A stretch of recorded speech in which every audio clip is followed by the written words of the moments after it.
Certo, vamos falar sobre isso, vamos falar sobre depressão, não é? Conversar um pouco sobre depressão. Eu não esgoto esse assunto assim com facilidade, porque é um assunto que tem, quer dizer, muitas portas de entrada, né? Muitos motivos. Mas independente do motivo, e eu não estou falando aqui dessa grande depressão que tem as pessoas bipolares, mas que podem funcionar também para as pessoas bipolares. O que acontece é o seguinte, o mundo, a vida, né? A vida humana é cheia de altos e baixos. Isso é para todo mundo.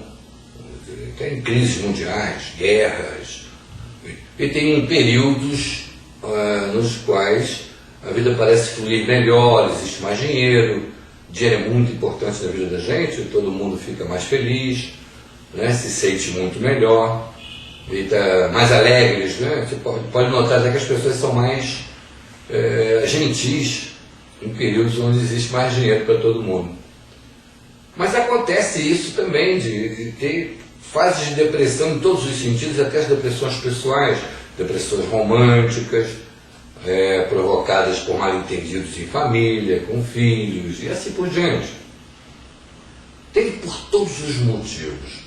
A questão é, se nós concordarmos, né, que você não pode evitar que existam motivos para a depressão, podemos concordar que você não precisa ficar deprimido só porque existem motivos.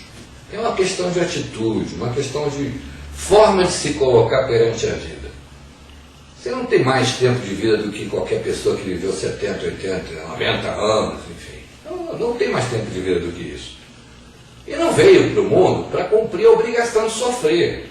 Se você aceita um negócio desse como premissa de vida, já está tudo perdido, não adianta nem assistir essa vida.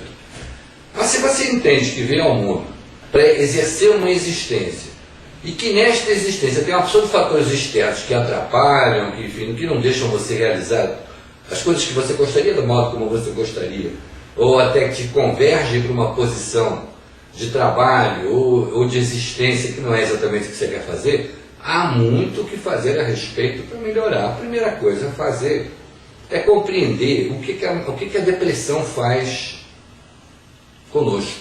Tá? A depressão pode ser um mau funcionamento, digamos assim, de glândulas do corpo, ou como pode ser provocado pelo nível de pensamento mesmo. Vamos primeiro entender essa questão de glândula. Tem vários vídeos aí no YouTube, eu falo muito sobre isso, em entrevistas, mas não custa repetir aqui. O humor é só o nome do caldinho que sai de uma glândula. Então tem, por exemplo, a glândula suprarrenal, ela é a glândula responsável pela produção de adrenalina. A adrenalina não é chamada só de adrenalina, é chamada de humor. Então, esse humor tem o nome de adrenalina. Em vez de chamar de caldinho, o cara chama de humor. Bom, coisa de médico. Tudo bem. Então, tem humor dentro do olho, que é um humor aquoso, na borda da frente, que é transparente, é chamado humor vítreo. E tem outros humores pelo corpo inteiro. Não importa, são quase 280. Então, você pode supor que nós sejamos umas bombas químicas. E que tudo pode dar defeito, né? Defeito de fabricação, tem uma bomba ali que não funciona direito, o caldinho dela não sai direito, enfim.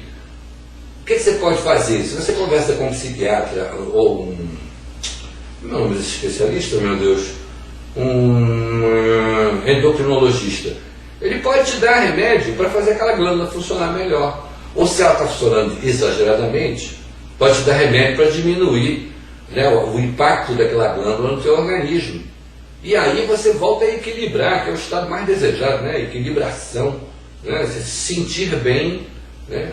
Emocionalmente bem, fisicamente bem, que tem tudo a ver com esse funcionamento de glândula. Afinal de contas, você sente no corpo todo tudo que está acontecendo com ele. Bom, aí você diz assim, mas acontece que eu briguei com a minha mulher, né?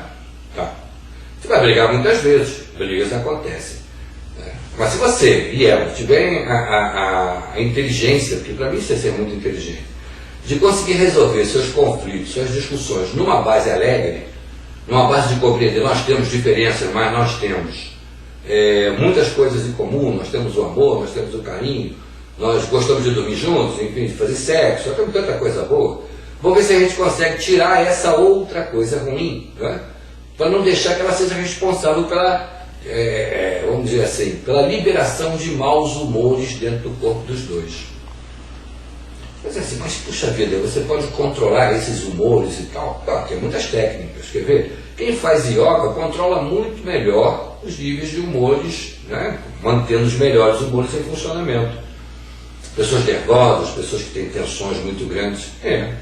Tem um tipo de problema, que eu não sei descrever qual é o nome técnico, nem sei se tem um nome técnico. Eu já conversei, mas ninguém me deu nenhum. Pessoas que acordam sempre mal-humoradas, acordam irritadas, nervosas e tal. Isso acontece por causa de um condicionamento do organismo mesmo. A pessoa dorme, sonha, tem lá seus pesadelos, todo mundo tem, ninguém controla isso. Tem lá seus pesadelos, ou não tem, enfim. Mas quando acorda, a química que está funcionando naquele momento, que a desperta, é uma química desagradável. Então essa pessoa está com vontade de bater em alguém. Ela tem que trocar isso. Né? Primeiro tem que perceber que aquilo está acontecendo. E ao invés de dizer eu sempre acordo de mau humor, transformando a vida de todo mundo no inferno, tem que passar a pensar assim, bolas, eu acordo de mau humor e tenho que me curar disso. Por exemplo, está com mau humor? Que tal ouvir uma música animada já de manhã? Você troca o seu despertador por um aparelho daqueles que acordam com músicas. Tem aí a beça, com CDs e tal. Grava nesse CD as músicas que você mais ama, que você, quando ouve, fica em êxtase de felicidade. O que vai acontecer? Bota lá no volume certo, de manhã, quando você for despertar, aquela música vai começar. A música que lhe deixa em êxtase, na verdade o que ela faz é liberar os caldinhos de êxtase, de alegria e de felicidade. Então os maus humores já vão ficar do lado de fora da história. Na hora que você acorda, caldinhos bons vão estar sendo liberados pelas glândulas dentro do seu corpo, fica dentro do cérebro mesmo, que é a serotonina, né? que dá a sensação de amor, de apaziguamento, de felicidade. Então esse bom humor vai ser jogado, né? Inundar o seu cérebro, e você vai se sentir muito melhor.